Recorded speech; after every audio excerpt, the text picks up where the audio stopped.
ሰላም አለይኩም የሰው ልጅ በሙሉ ይሄንን ቪዲዮ ለብዙ ሰዎች ሼር አድርጉልኝ። ትልቅም ትንሽም እንዳለ ማዳመጥ አለበት ነገር ነው እላችኋለሁኝ። በጣም ይጠቅማችኋል።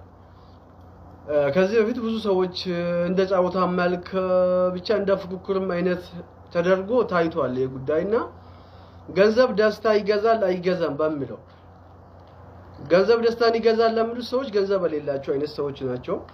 ገንዘብ ደስታን አይገዛም የሚሉት ገንዘብ አላቸው አይነት ሰዎች ናቸው ማለት ነው። እና ገንዘብ ደስታን እንደሚገዛ ነው ብዙ ሰዎች የምታምኑት። ምክንያቱም ዛሬ ገንዘብ ስለሌላቸው ማለት ነው። ገንዘብ ደስታን አይገዛም። የሰው ልጅን ደስታ የሚገዛ ምንድነው? ህልምና ህልም ብቻ ነው።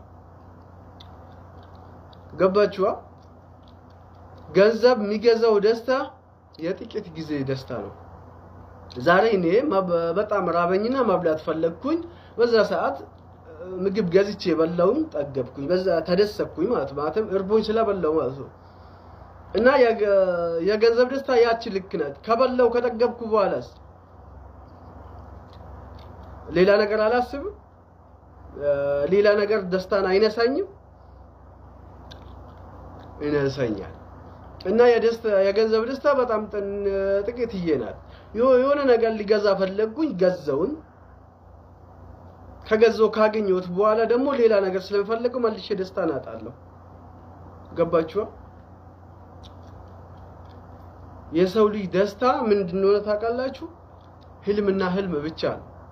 የሰው ልጅ ህልም ሲኖረው ብቻ ነው ደስተኛ የሚሆነው በዚህ ዓለም። የትኛውም ሰው